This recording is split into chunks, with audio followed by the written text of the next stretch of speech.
We are delighted to have Professor Peter Alces as our guest speaker. He's the Rollins Professor of Law at College of William and Mary Law School, and he is, by my judgment and the judgment of many other people, the leading authority, I think, in the world on the relation between psychology and law. If you are interested in that subject, you should absolutely read his books. And he is going to talk about that relationship and the tensions between them and how they're being bridged to some degree. Thank you. And thank you very much for coming on a Friday afternoon. I'm going to assume nobody knows anything about law or psychology or philosophy, and I'll try to fill in the gaps. But I do want to say something first. I called and I asked if I could come here because I wanted to come meet this community, particularly because of the impact that Dr. Waller's work has had on my thinking about things. It's kind of cliche for those of us who are of lesser accomplishment to point to those of greater accomplishment and say, well, whatever we've done is because we stood on the shoulders of giants. That certainly applies here as well, but even better. If you've read Dr. Waller's work, you know it kind of walks you to an abyss. And so what I was thinking of when I try to think about what impact his work has had on me is he's walking with me toward this abyss, and we get to the edge, and we look down and he says, there's the abyss. And I said, that's really an abyss. He says, oh yeah, that's going to hurt you when you go over that abyss. And that's kind of where we are.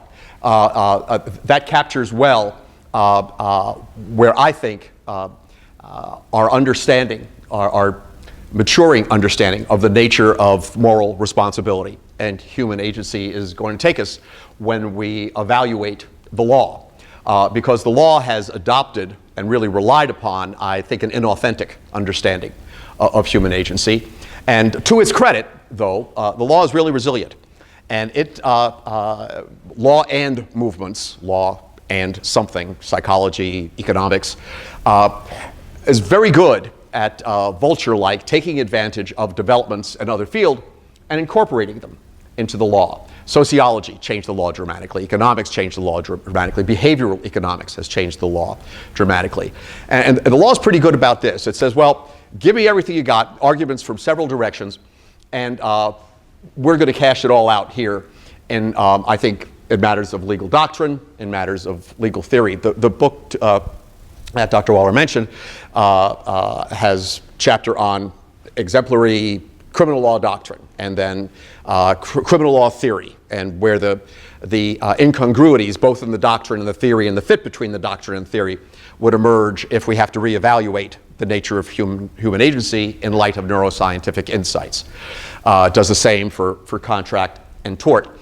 But this is a presentation is related to the book, but I think takes me to where I'm going in the next book, and in the time I have, I'd like to share that with you. If I can get the, did I do that? Nope. Nope, I didn't get that right. I want the slideshow part of it again. Bottom right. I'm sorry. Oh, here we go, from beginning. And bottom right, there should be, oh, I can do it here. I'm sorry, that's what I was going to use. The paper, the gap, which is the paper, is going to be published in a collection of pieces on the science and philosophy of punishment. So I look at, I break it into three parts. Science can certainly tell us something about punishment. It tells us what impact punishment has on the objects of the punishment. If you execute someone, well, the science will tell you that you have, if you electrocute them, you have ended their life.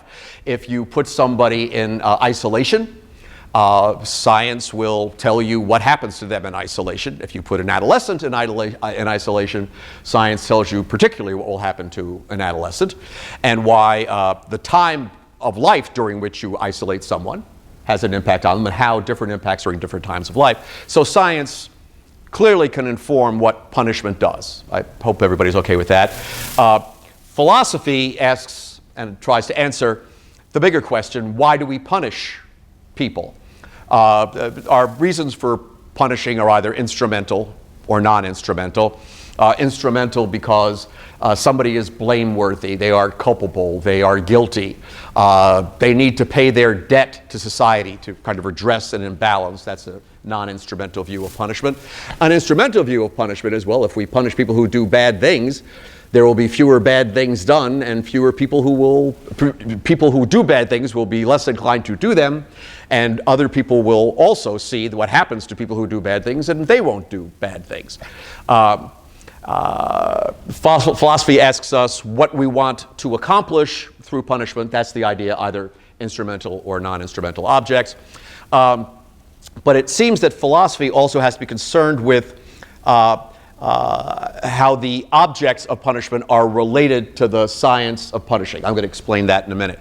The gap is what I describe as being the gap between our tools, incarceration, humiliation, shaming, fines, tools, the things we use to affect behavior, and the object of using those tools, the means and the end. Okay?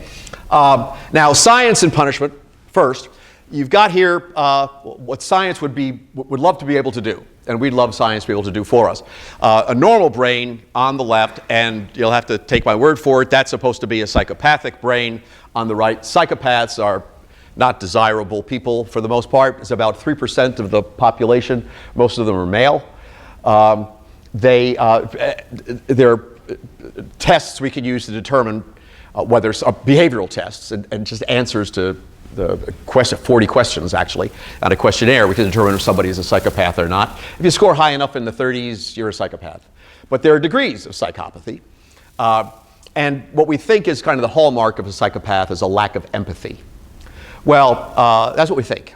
That as well, psychopaths might not feel fear themselves, though they can see when you're experiencing fear. If you think, well, gee, if the population is 3% psychopaths, 3% of the population is not incarcerated. Not yet. But also there are many successful psychopaths. CEOs of large multinational corporations. The example I like to use, because I've always been on the teaching faculty, is certain university administrators could very well be psychopathic. It doesn't mean you're not successful. It just means that you don't feel others' emotional experiences, particularly pain, the way others do. One thing that would keep me from harming somebody else is I would literally feel pain if I harmed somebody else. It's not just fear of their hurting me, though that's there as well, but I would really feel something. And a matter of fact, as I've gotten older, I notice I can't watch the replays on NFL or college football games as often when somebody is profoundly injured because I find myself feeling it. I recoil. But that's, I hope not abnormal, but psychopaths don't feel that. So it is easier for them. They have one less check on antisocial behavior. But it would be nice, since we know that they are at least share some kind of deficit, neural deficit, for us to be able to point to something that doesn't light up in a functional magnetic resonance image. That would be great. The problem is the brain doesn't work by lighting up in some place, some particular place. We can't just show some deficiency in the amygdala. Say, well, this amygdala looks like this, so therefore the person is a psychopath. We can't do that. The appearance of some amygdalae indicates psychopathic characteristics. That's fairly reliable. But some people's amygdala looks just like a psychopath's amygdala, and they're not psychopaths. Most of what makes our brains work the way they do is probably not the activity in any one area, but it's network connections among different areas.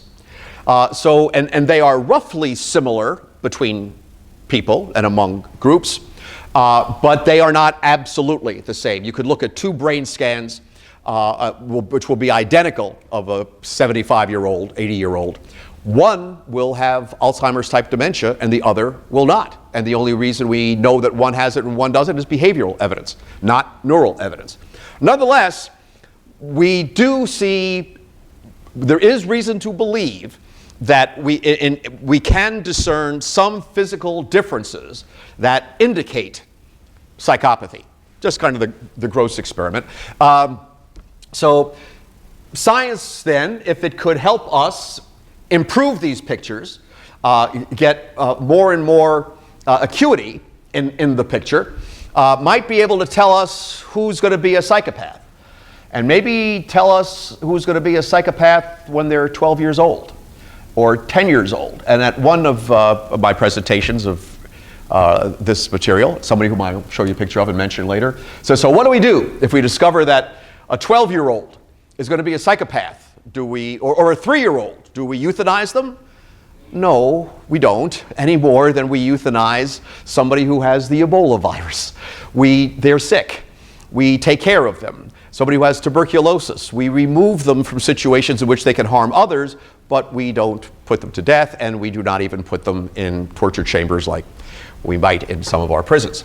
Now, science believes, this is my speaking for all of science, that the brain is fundamental, that there is nothing without the brain, but philosophers to some extent largely, and even some scientists, to be fair, even some neuroscientists say, there's still something more than the brain that determines responsibility. They don't know what it is, but it's not just the corporeal brain. It's not just neural connections. It's not just mechanism. There's something else, kind of looking at, reviewing the array of social choices and making a judgment. This is the homunculus idea, or can be this way. I used to be able to use this example because everybody was my age or more or less, or not too much younger, and got the illusion. The Men in Black movie, the first one, if any of you have seen this, one of the characters, ancillary character, dies, and then they go over and they see that he's an alien, and out of his head springs a little green man who was always running the levers. That's the homunculus idea. And I think that many people who believe that there is something more than the brain have in mind a homunculus. Problem is, where's the homunculus's homunculus? And that homunculus's homunculus. It can't be, it's got to stop someplace. Okay? Now, as I mentioned, we cannot yet localize brain function, so we don't know what all is yet going on in the brain.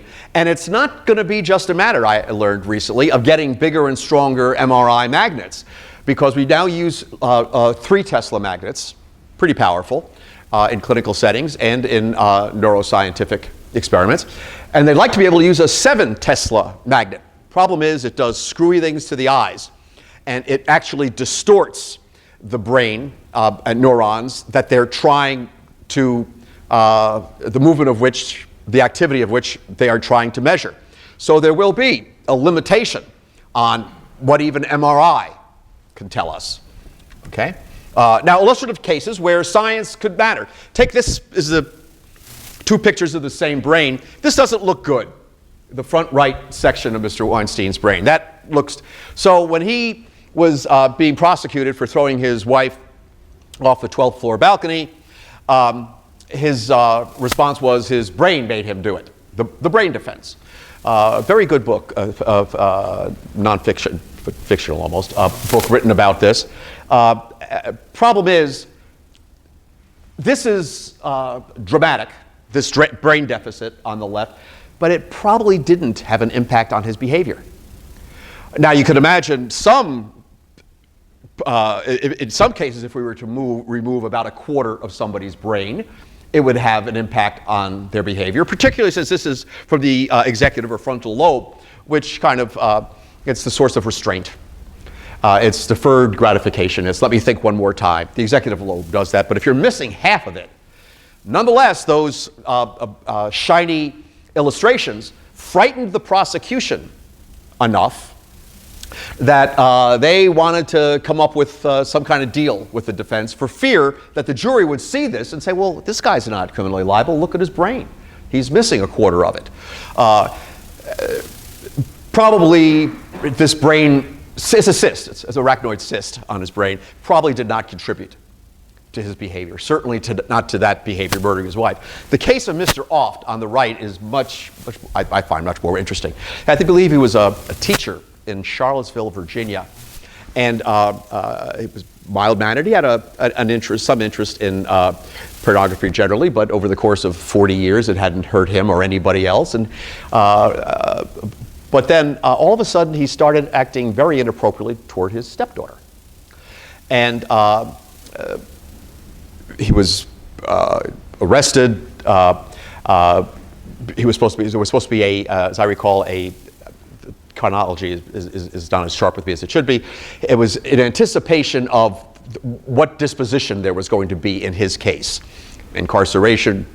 It was like the night before, and things didn't feel right in his brain, in his head. Headache. He became incontinent. Things didn't look, just the world went kind of screwy for him. He was rushed to the hospital, and they couldn't figure out what was wrong. And then a resident said, let's just do an MRI. Let's see if there's a tumor or something. Sure enough, there was a tumor in his large orbitofrontal cortex. Well, okay. They removed the tumor, and the antisocial behavior went away. He no longer had any kind of urges to compromise his stepdaughter. It was it was not just he said that, but it was really confirmed by the clinicians. Over the course of the year, though, the urges came back.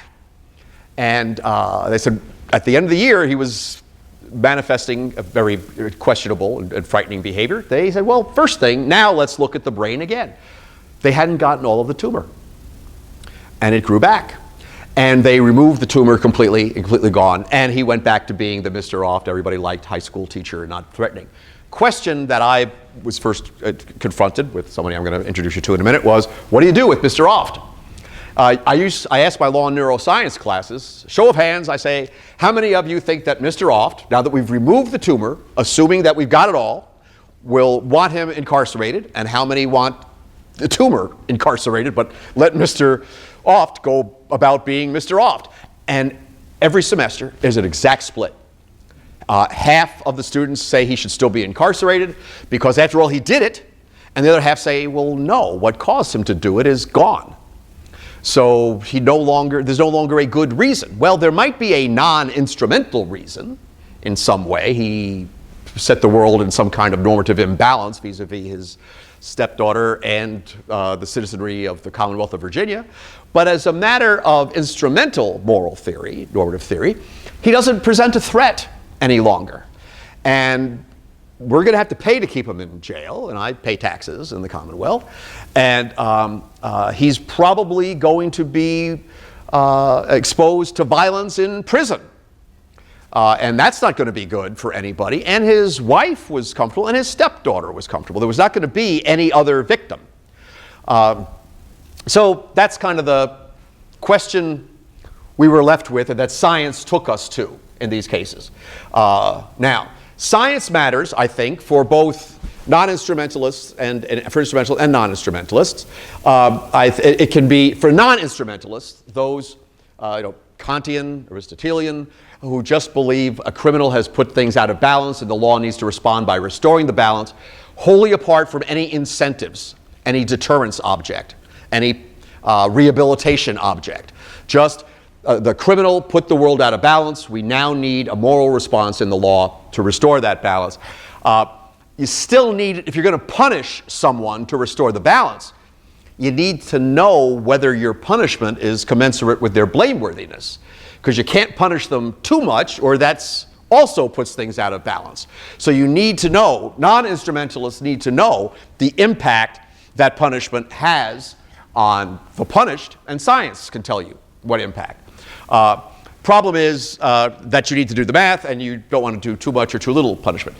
Instrumentalists are concerned with deterrence, particularly.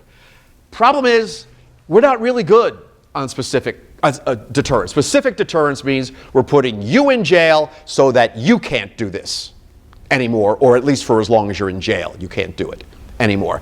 But recidivism rates are high. Drug addiction is very difficult to overcome, really is difficult. So most people who are addicted and get off drugs get back on drugs, overwhelming majority. Punishment by incarceration doesn't seem to certainly while you're in jail, while you're locked up, you're not harming anybody except your cellmate, and you're not using drugs except the drugs that come in as contraband through visiting hours, I guess. But we don't really know how to sentence well enough to keep you from committing crimes, the same or worse crimes, because you're getting pretty good training in jail as to how to commit crimes. We don't know how to do that, how to sentence you appropriately for it. So specific performance, we're not real good on that. But science tries. Now, general deterrence, this is even worse, because there are loads of studies that point out that for those who are inclined to act criminally, they are not dissuaded from acting criminally by the example of others who have acted criminally and been punished, therefore. Well, that's exactly the group that you want to reach. I will not commit a crime because I don't want to be incarcerated. Deterrence works on me, but I don't really want to commit a crime anyway. I would probably feel all kinds of remorse if I committed a crime. So the science can tell us that while specific deterrence and general deterrence could reduce the cost of crime, it can also tell us when it's not reducing the cost of crime enough. And the idea of instrumental theory and science's contribution to instrumental theory is to help us make reliable and responsible empirical judgments about the impact of punishments. Okay? Now, shifting over to philosophy and punishment. For those of you with a philosophy bent, I should remind you, my research assistant found this, of Nagel's What It's Like to Be a Bat. That's, I say, some philosophers mistakenly emphasize that consciousness is a hard problem. I don't mean to suggest that it's not a hard problem. It's a hard problem. But the mistaken part is that we need to know what it means to be human. We need to figure out consciousness before we can reach any conclusions about punishment. Because consciousness is tied into free will, which is tied into determinism, and before you can make any conclusions about how to punish, whether retribution is appropriate, whether imposition of punishment on the basis of culpability and blame is appropriate, you need to figure out consciousness. That is, the mystery that's within us. Why do we feel the way we do? The reason we can never know what it is like to be a bat is the reason that science, they say, can never answer the bigger normative questions, because science, they don't believe, will ever reveal what consciousness is to us. I'm not so sure about that. I have more faith in science. As a poet, I can. But what they're doing, what the philosophers are doing at this stage, is saying there's a conceptual barrier to our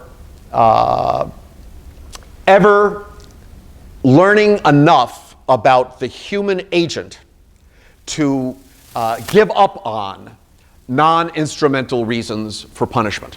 There's going to be some conceptual limitation on how much we can learn about human agency.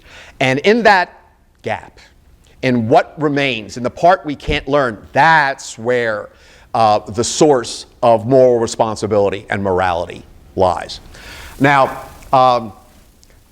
I'll talk about that being a conceptual barrier later on. But part of the argument made by folks from this perspective, some lawyers, is that, well, the reason that human agents are morally responsible is because they make choices. And choices are not just mechanical. They are based on reasons. Well, kind of my theory is that choice is not metaphysically different from a mechanical force. I give you particular ideas. I'm in the idea-giving business. And my hopes are that when I give you these ideas that you will act differently. Also, if I put a wall up between the room you are in and the other room you'd like to go to, I am limiting your choice. But they are different kinds of limitations, but they are both ultimately mechanical. And one I'm working inside your brain, and the other I'm working in 3 dimensions outside of your brain. But they are still mechanical because choice happens in the brain. It's the consequence of electrical, chemical forces and structural forces, but still mechanical forces. If the image I use in the book is, if my car won't start one morning, I could decide to punish it by leaving it in the cold garage for 2 weeks and ignore it, because then it's going to learn its lesson. Well, that's absurd. If I want the car to run, I'm going to call AAA and get them to fix the car. It would be ridiculous to talk about my car's choosing not to run one morning and my trying to teach it a lesson, pay its debt to me, by thinking about itself in the corner in the garage. No, I respond by fixing what is broken. So I think of people more as cars, frankly, than I do think of them as gods. Now, folk psychology, I just mentioned briefly, I guess that's a little bit low on there. I'll read it. Folk psychology denies the identity between categories of mental states and the accompanying brain states. I concluded that mental states are a reflection of brain states. They are a description of brain states. They are a shorthand for brain states, that there is no reality in the mental state independent of the brain state. But that is troublesome to some moral philosophers. Now, this gentleman's picture I put up because he is something of a foil. I probably debated him 4 times.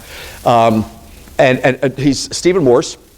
He is a professor at the University of Pennsylvania's law school, and he is impatient with hard determinists like me, and thinks that law really isn't much affected by neuroscience, because law can't ultimately tell us what consciousness is. There is still enough free will. There is still real choice. People still respond to reasons, and that's why a purely mechanical explanation of the human agent will not do. But I put this up ironically, and because he's not here, because he signed on to a recent study that says, in an fMRI scan, we can distinguish between whether somebody is acting with knowledge or recklessly. Those are 2 different legal standards. There are different consequences for taking some bad action with knowledge that a result a particularly pernicious result could ensue, or for acting recklessly and having that result ensue. So different punishments, different laws would be implicated. So I find it interesting that somebody who says neuroscience cannot aid the law because there's more to the individual than could be revealed in a brain scan. Well, he might be right, that by looking at a brain scan, you don't know what knowledge is. By looking at the brain scan, you don't know what recklessness is. The law doesn't need to know what knowledge is and what recklessness is, really, to apply itself. It just needs to be able to distinguish knowledge from recklessness. If the scan can do that, that's all we need the law to do. We don't have to get to the point where neuroscience can tell us what it feels like to be a bat in order to exterminate them. Okay? Now, another guy at Penn, his book, The Anatomy of Violence, makes important contributions to our understanding of criminal responsibility and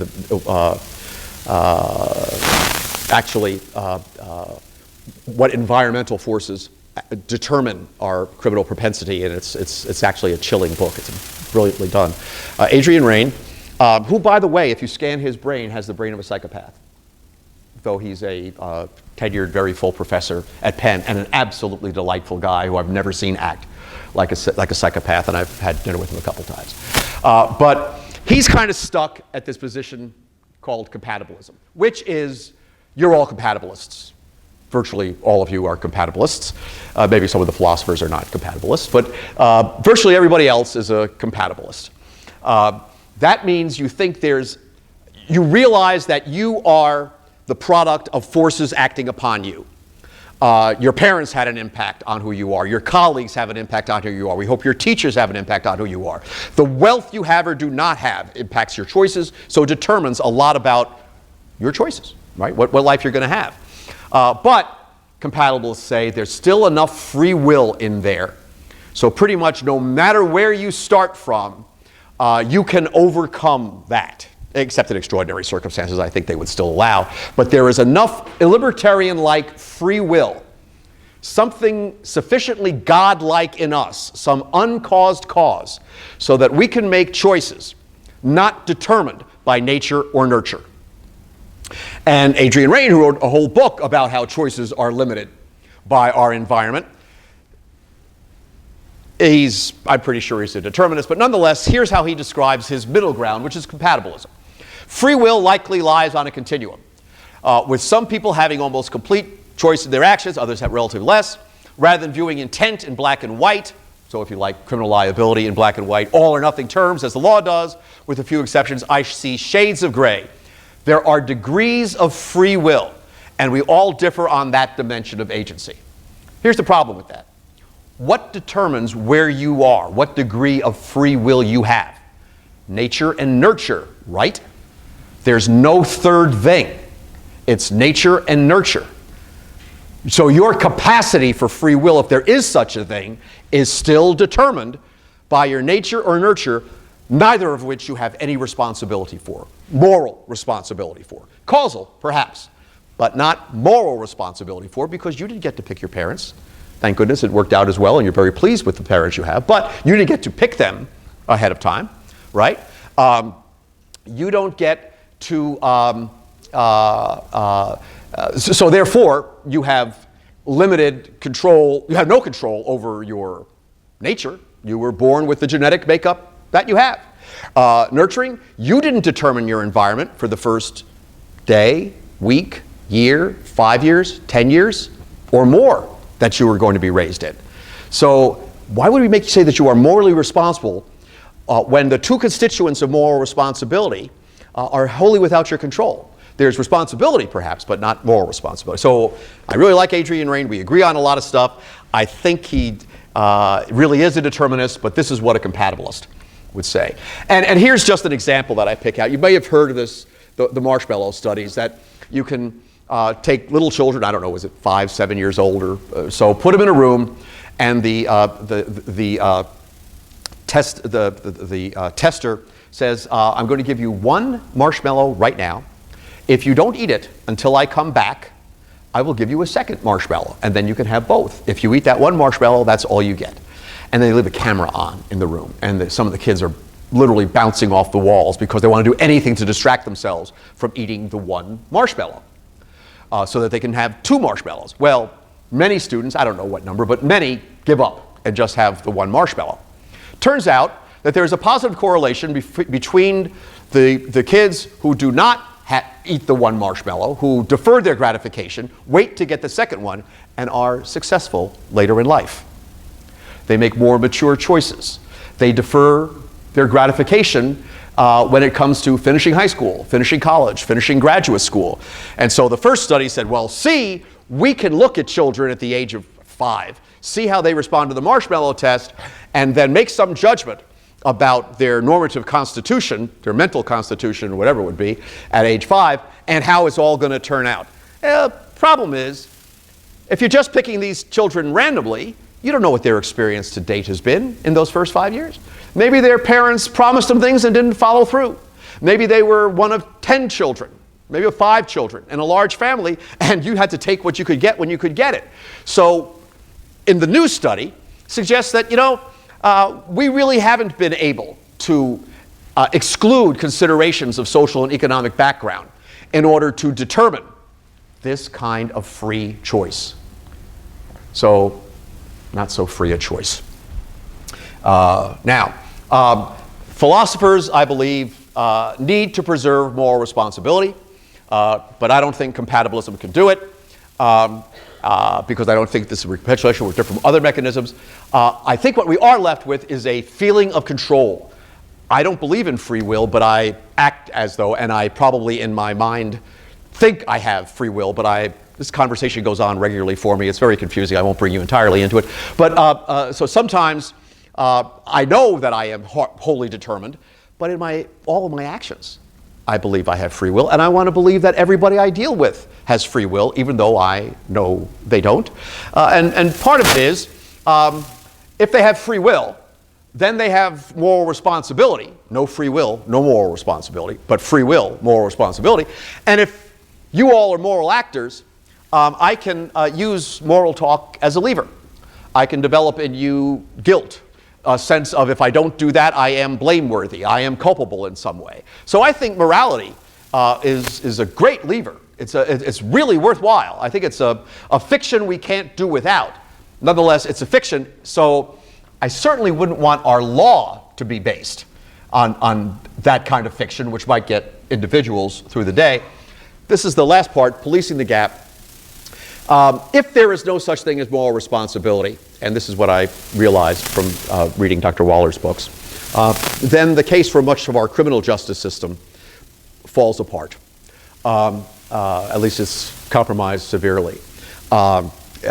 We might really want to treat drug addiction not as a crime but as a mental health problem, which we are more inclined to do with regard to the opioid epidemic, for instance, rather than the crack cocaine epidemic.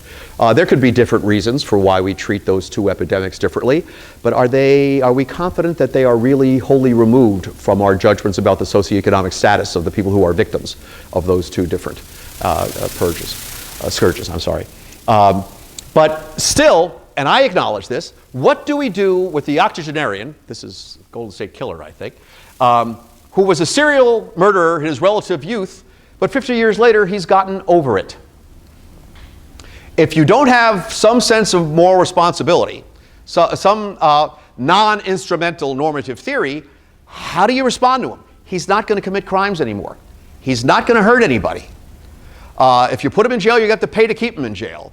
He's not going to enjoy great riches. He's 80 some odd years old. He's probably going to wither away in some kind of institution. But still, I'll acknowledge this kind of this deontological tug. I want to punish that guy. I still don't think that just because he got away with it, he shouldn't be punished in some way. But that doesn't mean I want my legal system to do it. That just means that this is something I got to get over. But that's what's at stake. And this is where the rubber hits the road. What do we do when there is no instrumental object, no deterrence object specifically, to be served by a particular reaction to crime, and all there is a non-instrumental, I'm punishing the culpable? I recognize the tug, that deontological tug, punish the culpable, as an emotional reaction. And I have lots of emotional reactions. Thank goodness they don't determine who I am. I get around them for the most part. I come to terms with them. Because usually there's greater cost to acting on an immediate emotional reaction than there is to taking a step back and trying to make the decision aware that that reaction was emotional rather than rational. Finally, what I posit is going to continue to happen in the law is the law and neuroscience dialectic. And I'll describe that in a minute, but the first book doesn't just look at criminal law, which is where all the action so far, virtually all the action, has been in law and neuroscience. It extends as well to contract and tort. I think criminal law, contract law, tort law are the three primary colors in which all of law is drawn. So that's supposed to be a contribution of the book, that I'm extending the neuroscientific inquiry beyond criminal law, where all the money has been to.